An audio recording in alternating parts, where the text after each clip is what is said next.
Bonjour à toutes et bonjour à tous ceux qui nous regardent. On est en direct du groupe de Strasbourg pour cette Alsace Fan Day. Décidément, j'ai pas pris mon café ce matin.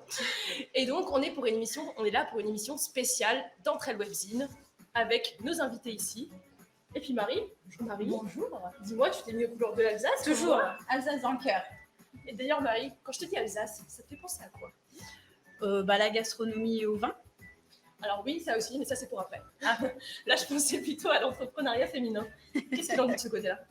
Qu'est-ce qu'il en dit? On en dit qu'il y a un taux aujourd'hui de 28,3% d'entrepreneurs, qu'on a quand même des dizaines d'aides à la création d'entreprises et à l'accompagnement des femmes. Alors en vrai, on n'est pas tout à fait au max, mais bon, ça commence pas mal à se développer. Voilà, ça change depuis 2018, c'est plutôt pas mal. Et d'ailleurs, on est là pour parler d'entrepreneuriat féminin. Ah oui, c'est notre sujet du jour. C'est quoi l'intérêt de l'entrepreneuriat féminin, Marie? L'intérêt de l'entrepreneuriat féminin. Donc, si on suit le FMI estime que le développement de l'entrepreneuriat féminin permettrait d'augmenter le PIB d'un territoire de 10%, c'est quand même pas rien en fait, et que les entreprises dirigées par des femmes affichent aussi des rendements qui sont supérieurs sur le long terme de 36% en bourse. C'est plutôt pas mal, hein. Ouais. Qu'est-ce que vous en pensez? Très beau chiffre. Et donc ça, l'Alsace l'a bien compris. D'ailleurs, très, très bien. C'est l'Alsace Fan Day. Donc aujourd'hui, on a décidé d'inviter 3 entrepreneurs, plus nous 2, parce qu'on le rappelle, nous aussi, on est entrepreneurs. Donc 3 entrepreneurs, on est comme ça, Marie. Ouais, et à elle seule, elle représente bien le panel des entrepreneurs qu'on a l'habitude d'avoir chez Entre elles Webzine. Donc, on va commencer avec toi, Marie-Charlotte Morin. Tu es rédactrice, illustratrice et formatrice en médiation scientifique. La question que j'avais envie de te poser, c'est qu'est-ce que tu penses, dans un premier temps, de ces chiffres qu'on vient d'énoncer? J'ai l'impression qu'il y a un peu d'humilité chez les femmes, ce qui fait qu'on va peut-être prendre des décisions un peu dans le et pas de façon impulsive. Donc, il y a les meilleurs chiffres, je suis contente de la prendre. D'ailleurs, justement, Marie l'a souligné, tu es docteur en biologie à la base et aujourd'hui, tu as créé ton entreprise de rédaction, illustration et formation en médiation scientifique. On en parle de ce grand écart Est-ce qu'on a tant de grand écart que ça? Parce que quand on est chercheur, biologiste, chercheur, c'est assez créatif. En fait, le métier, on a toujours l'impression que c'est très cartésien, rationnel, c'est vrai, mais il faut aussi penser un peu à l'autre de ce pour découvrir quelque chose. Et vous voyez, dans mon labo, on a des figures en dessin, par exemple. Quand on faisait des figures d'articles, on était tout beau, comme s'il y avait déjà un peu un terreau créatif. Donc, j'ai pas trouvé que c'était si différent que ça. Et puis, les auteurs, on est aussi habitués à se débrouiller tout seul, à devoir trouver des protocoles pour montrer des choses que personne n'a eu la réponse. Donc, il faut être créatif. Et on est habitué à se prendre des baffes, à se prendre des échecs, des expériences qui ne marchent pas, 9 fois sur 10, je dirais. Donc, c'était parfait, entrepreneur créatif. Non, c'est un interview assez. Justement, moi, ça m'intéresse parce qu'en ce moment, je vois beaucoup plus de profils comme le tien, c'est-à-dire chercheur et entrepreneur. Est-ce qu'il y a un lien finalement entre les deux métiers? Oui, je pense complètement. Déjà, quand on est docteur, on va chercher ses financements, on va chercher son propre salaire. Très souvent, quand on fait des dossiers de subvention, moi j'ai l'habitude d'en faire pour avoir un salaire en tant que chercheuse. Donc finalement, aller en chercher pour ma boîte, pour mes projets, ça allait. On est habitué à faire un peu de com, à montrer l'intérêt de ce qu'on fait et à demander des sous. Donc ça aide à prospecter aussi. À être multicasquette, en fait, un peu comme les entrepreneurs qui, pareil, cherchent leur financement, qui cherchent tout ça, quoi, finalement. Et justement, il y a un petit côté aussi vouloir un peu changer le monde quand on est chercheur, quand on est entrepreneur aussi, on veut changer les choses, on veut influencer son quotidien. Et ça, c'est vraiment un point commun qu'on a retrouvé chez toutes les femmes entrepreneurs qu'on a croisées, qu'on a interrogées avec Marie. Je dirais même qu'il est plus marqué chez les femmes que chez les hommes. Tout à fait. Et d'ailleurs, Marjorie Reichstadt, tu es slasheuse, entrepreneur, multicasquette, consultante, formatrice et coach. Tu es aussi référente handicap. Justement, ça a été quoi la raison de te lancer? Alors, il y a un petit changement de micro là. C'est la partie technique. C'est la partie du live. Ça fait partie du live, effectivement. Ça s'appelle les aléas du direct, comme on dit. Tout à fait. Ça va, c'est OK. La raison de te lancer, du coup, qu'est-ce qui a fait que tu t'es lancée, que tu t'es mise à ton compte? Alors, moi, la raison qui a fait que je me lance, c'est effectivement déjà la partie entrepreneuriat au féminin. J'avais vraiment envie aussi de représenter la partie des femmes qui soit un petit peu plus aussi représenté au niveau des responsabilités, au niveau du patronat. Voilà, ça c'était une première chose parce que j'ai beaucoup été dans la leadership aussi avant, dans mes expériences professionnelles, et ça m'a donné la confiance et le courage de me lancer en me disant que voilà, je pense que les femmes ont aussi beaucoup à faire pour que ça bouge, et surtout au niveau slasheuse, pour faire un peu de choses diverses et variées, parce que je pense qu'on a multitâches et multifonctions, et c'est bien pour être très aussi au niveau entrepreneur. Alors, juste pour préciser, un slasher, en fait, ou une slasheuse, en l'occurrence, c'est une personne qui cumule les activités professionnelles, donc rémunérées. Donc, comme toi, en l'occurrence, qui est consultante, formatrice, etc. Il y a différents domaines. Alors justement, la question qui me vient, c'est comment tu arrives à gérer ton quotidien vu que tu es slasheuse? Alors, justement, je rebondis à slasheuse, effectivement, c'est le slash sur Internet. Donc, moi, je suis actuellement formatrice, notamment dans le handicap, aussi dans le numérique, j'utilise la réalité virtuelle dans ma pédagogie, je suis à fond nouvelle technologie, mais d'autre part, slasheuse, pourquoi? Parce que je suis certifiée écrivain public. Actuellement, je me lance dans mes études d'écriture, la graphologie, la graphothérapie, je suis dyslexique et j'aimerais à terme pouvoir aider les personnes dyslexiques à aussi s'épanouir dans l'écriture. Donc voilà, ça fait vraiment des extrêmes assez diverses et variées. Donc comment je fais? En fait, je pense que c'est quelque chose qui est né chez moi. J'ai toujours été bénévole, j'ai travaillé, j'ai été étudiante. Donc c'est voilà, quelque chose d'inné. J'ai toujours slashé finalement, même si c'était pas matérialisé de fait, c'était, on va dire, naturel de devenir entrepreneur et slasheuse. Et donc au quotidien, c'est sûr qu'au niveau de l'emploi du temps, c'est parfois compliqué à gérer, mais c'est aussi ce qui fait la richesse de ce métier, c'est la diversité, et voilà, ça fonctionne. Et justement, il ne faut pas avoir peur de... C'est ce que tu veux dire, c'est qu'il ne faut pas avoir peur d'essayer, d'oser, comme on dit. Exactement, il faut se lancer, il faut y aller, et je pense que voilà, quand on essaye de lancer un petit peu des actions partout, on voit là où ça prend, et c'est ça qui est intéressant, c'est justement, on passe seulement sur une chose, on peut aller un petit peu vers tous les métiers qu'on aime, apprendre, découvrir, continuer de se former. Moi, ce sont des choses que je prends, mais c'est aussi pour ça que je me forme là-dessus, je continue à me former, je forme. C'est un petit peu un cercle vertueux que j'essaye de créer autour de ça, et aussi avec mes actions bénévoles et associatives qui sont très importantes, notamment pour le résultat, j'ai une défense. Donc il y a quand même changement de micro. C'est l'Alsace Monday, c'est le bonjour. Donc il y a quand même une vraie visée sociale dans tout ce que, dans les différents métiers finalement que tu as et que tu proposes en tant que slasheuse. Exactement. Moi, j'essaie vraiment d'utiliser mes compétences au service de clients qui partagent mes valeurs. Voilà, moi, je fais beaucoup d'actions associatives, écologie, protection animale, mais aussi pour lutter contre l'illettrisme, notamment dans les ateliers d'écriture bénévoles. Voilà, ce sont des choses sur lesquelles je travaille beaucoup, et j'essaie de travailler avec des clients qui partagent mes valeurs. C'est aussi moi de donner de mon temps qui finalement permet à des associations aussi de se réaliser. Et justement, ces valeurs sociales et environnementales, c'est vraiment quelque chose qu'on retrouve beaucoup chez les femmes entrepreneurs. Elles aiment donner un tournant, un développement RSE à leurs entreprises. Et c'est pour ça qu'on va parler justement de la prochaine entreprise, n'est-ce pas Marie? Tout à fait, qui est Aurore Gerbert avec nous. Donc toi, tu es étudiante entrepreneur, tu es cofondatrice d'une entreprise innovante autour de la collecte et de la valorisation des biodéchets. En plus, tu es clairement dans le domaine de l'innovation, et il faut quand même le souligner, c'est assez rare pour les femmes entrepreneurs. Oui, parce combien que de pourcentage? c'était 10% de femmes entrepreneurs Voilà. dans l'innovation. Qu'est-ce qui t'a le plus marqué en fait dans ton parcours entrepreneurial? Explique-nous. Ce qui m'a le plus marqué, c'est... pour moi, c'était pas vraiment inné en fait d'être entrepreneur. Il y a 3 ans, je savais même pas ce que c'est. Dans ma famille, il y a quelques entrepreneurs, mais c'est pas vraiment, je suis pas vraiment née dedans, on va dire. Mais en fait, ça m'est un peu tombé dessus comme ça, on va dire.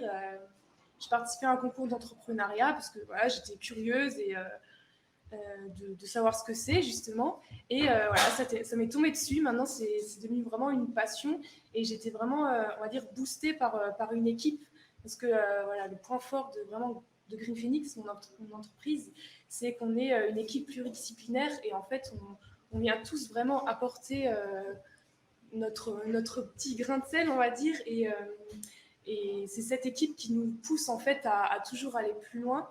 Donc voilà, c'est quelque chose pour moi qui n'était pas vraiment évident, l'entrepreneuriat, mais une fois qu'on est dedans et qu'on tombe amoureux de ça, t'as plus envie d'en sortir.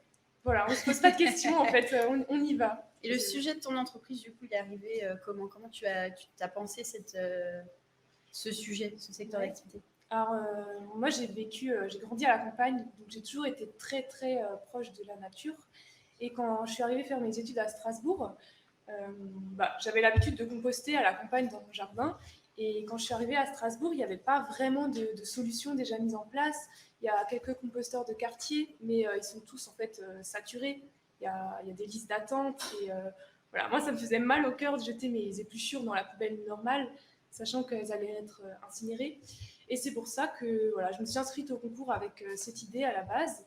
Et voilà, au début, je voulais juste créer une petite asso de compostage en plus, mais c'est allé plus loin. On a innové, on a trouvé des solutions alternatives et complémentaires en fait à ce qui existe déjà. Et maintenant, ça prend de plus en plus d'ampleur et on se crée vraiment notre place dans ce domaine de gestion des biodéchets à Strasbourg. Donc, voilà. Justement, qu'est-ce que tu conseillerais aux femmes qui ont peur d'innover? Parce que comme on le disait, il n'y a que 10% de femmes dans l'innovation. Qu'est-ce que tu dirais à ces femmes-là qui auraient peur de se lancer, mais qui auraient quand même des idées? Alors souvent, quand on a des idées, mais qu'on ne sait pas trop comment se lancer, c'est que, on est un manque, on ne sait pas comment démarrer en fait. Je pense que le démarrage c'est le plus dur. Et une fois qu'on est dedans, qu'on a déjà un petit réseau, ça va beaucoup plus vite. Donc le conseil que je donnerais, c'est peut-être de toquer aux bonnes portes et de vraiment d'être accompagné en fait. Et c'est beaucoup plus simple parce que y a beaucoup de gens qui sont passés par là et qui peuvent nous guider. Donc de vraiment pas rester tout seul dans son coin et d'être accompagné tout au long. Voilà, nous on est tous les 5 jeunes parce qu'on est 5 associés en fait dans Phoenix. On est tous les 5 très jeunes, on vient de sortir des études et en fait on est accompagnés constamment et pour moi c'est primordial. Super. Écoutez, là, je pense qu'on a un beau panel de l'écosystème entrepreneurial au féminin alsacien. Donc là, on a parlé des femmes d'aujourd'hui et il y en a de plus en plus. Il faut le souligner quand même parce qu'avant, c'était pas du tout le cas. D'ailleurs, ça vous dit, on joue un petit jeu? Ouais. Mais non, ça va bien se passer. On va vous montrer des portraits de femmes et vous allez nous dire si vous les connaissez. On vous donnera des petits indices, bien sûr, parce que des fois, certains, elles datent un peu. Donc... Alors, on va commencer par la première. Indice. C'est pas écrit dans le titre.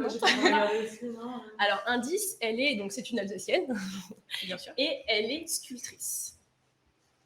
Pas trop mon domaine. Désolée. On ne triche pas. On ne triche pas. Je dirais Madame Trousseau. C'est presque ça, c'est Madame Tussaud, en l'occurrence, bravo. Marie Tussaud, et bien dis donc, on n'y croyait pas, mais bravo. J'ai pas touché. Alors, pour la petite anecdote, Marie Tussaud, elle est célèbre parce qu'elle a été sculptrice de cire, elle a réalisé beaucoup de portraits de personnages célèbres de son époque, et en l'occurrence, elle a été arrêtée sous la Révolution par un concurrent qui n'aimait pas le fait d'avoir une femme sculptrice, donc elle s'est fait arrêter, et finalement, elle est partie vivre en Angleterre, et elle a fondé le Baker Street Bazaar, qui est aujourd'hui le célèbre musée de cire, Madame Tussaud. Voilà. Deuxième profil. La suivante.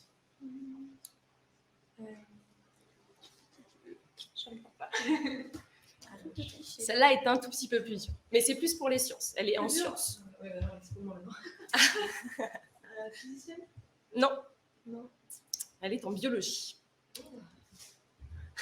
Non.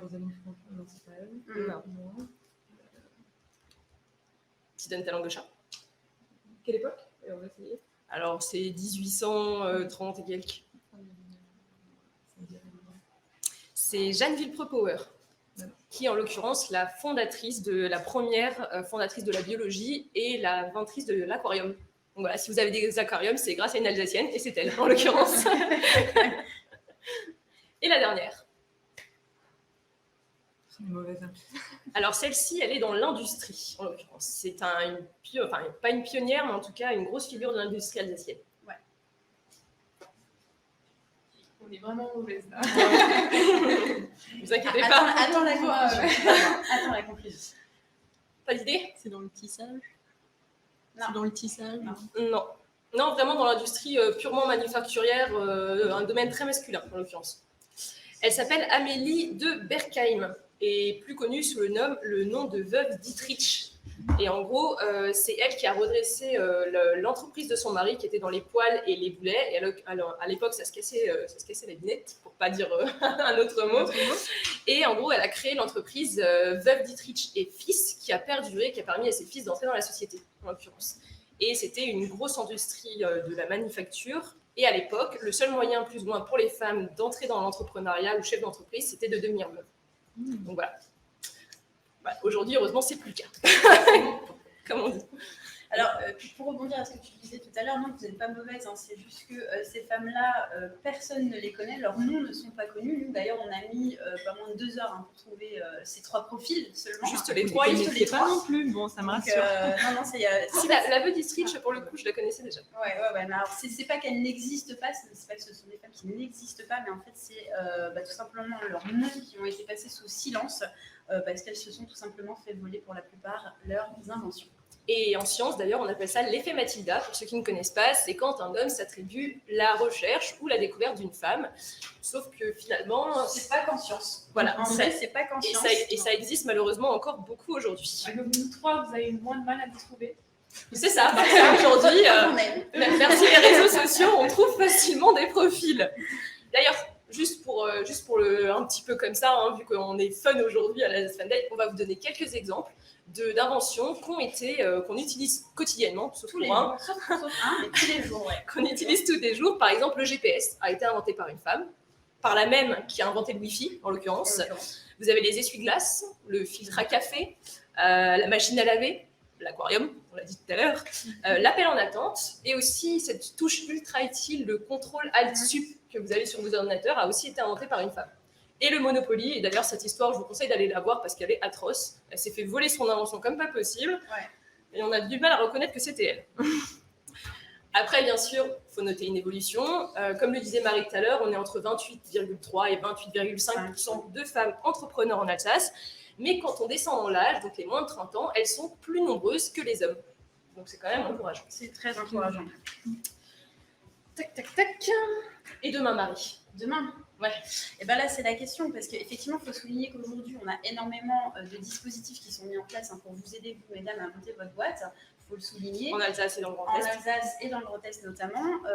La seule problématique qui reste encore aujourd'hui, mais ça, c'est une problématique qui est générale et que l'on voit à travers la France, c'est qu'il n'y a aujourd'hui aucune astuce, aucune aide en fait, pour vous aider à développer votre entreprise. Donc ça, c'est vraiment un point qu'il faudrait, je pense, accentuer, ce qui éviterait aussi la clé sous la porte de pas mal d'entreprises avant les 5 ans.